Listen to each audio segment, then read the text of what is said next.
What's going on, guys? Again, Sabo bringing you a brand new video, and today I'm making my manga review of chapter 824. So I'm kind of going to be changing the way I do my manga reviews, just simply because the beginnings are just always me making like a summary of what happened in the chapter, but that's very redundant since I feel like there's no person who would watch a manga review if he hasn't read the chapter already, so I'm basically just telling somebody something they've already read, which is just a little stupid. So I'm going to stop doing that and just kind of straight do things I want to talk about that happened in the chapter, and then at the end I'll give like a review of what I thought of the chapter. So the first thing I want to talk about is Revolutionary Army. Now, as you guys know from the last chapter review, I got very mad, and I was very scared that Dragon and Blackbeard actually fought, because that was the first thing that I was thinking about when I read the chapter. But by now my minds have changed. I'd still think it'd be retarded if Blackbeard would beat Dragon, but I don't think that they even had a fight.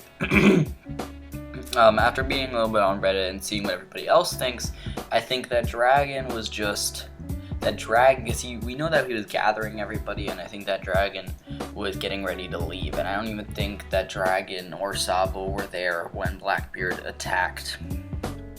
Now I wish that in this chapter that we would have gotten a little bit more information about what really happened, because everything we really know is that Blackbeard was there, he destroyed Baltigo, and then Cypherpole and the Marines came after Baltico was already destroyed.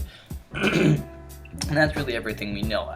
As we know from Kaidou, that Sabo and Dragon are probably safe, otherwise the Marines would have made a huge deal out of it if they were dead, you know what I mean? So we know that none of them are hurt, and that's why I really do believe now that they weren't even a part of the battle. But I thought that we'd really maybe even go to Dragon or go to Sabo and see what they're doing now or something like that, but we really didn't get any information, which I thought was very sad because we never really get information about the Revolutionary Army, and I thought finally we would maybe get a little bit of information, but we didn't, which made me a little bit disappointed, but in the end it's all okay. We just ended up saving that for another time. Yeah, second thing I want to talk about is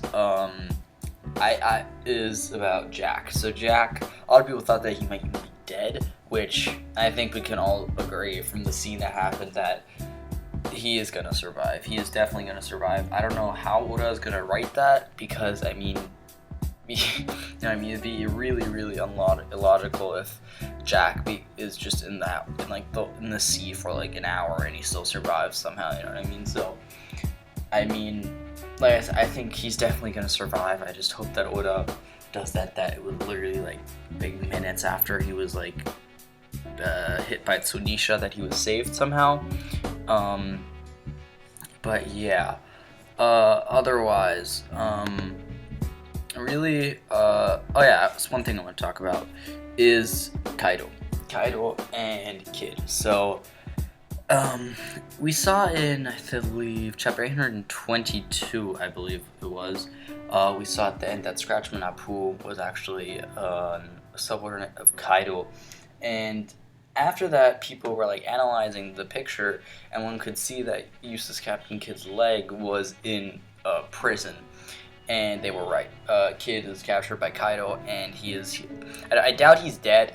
He isn't dead, but he's like completely wounded. And like I said, that was for me, like some people thought that he was a subordinate of Kaidou as well, and I made that discussion/theory thing about that he wasn't, and I was right, so I was happy with that. But the thing about Hawkins is now what happened with Hawkins, and I think Hawkins, like I said, I still think that he's a subordinate of Kaidou, because otherwise I think Oda would have put them like next to each other and would have like shown that Hawkins and Kid were just incredibly beaten by Kaidou.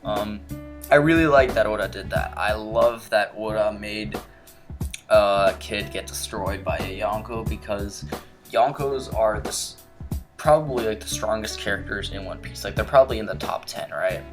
And it would just be really stupid if Kid would have somehow had even a chance to beat Kaidou.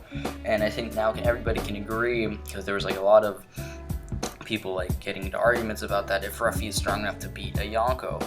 And I think now, after this happened, everybody's like, oh shit, Ruffy is definitely not strong enough to beat a Yonko, especially not Kaido, because I think Kaido and Luffy are basically on the same power level. I think Luffy might be a little stronger, but all in all, they're the same. And Kid was like incredibly beaten by Kaido. I don't even think Kaido got a scratch off of him. So yeah, that was really nice. So all in all, it was a great fucking chapter. Like I said in the beginning, I was a little bit disappointed that we didn't see more of the Revolutionary Army. But besides that, this was an amazing chapter. I'm really, really excited for the next one. And yeah, that's really it for this video. So thank you guys so much for watching. As always, like, comment, and subscribe. And as always, bye.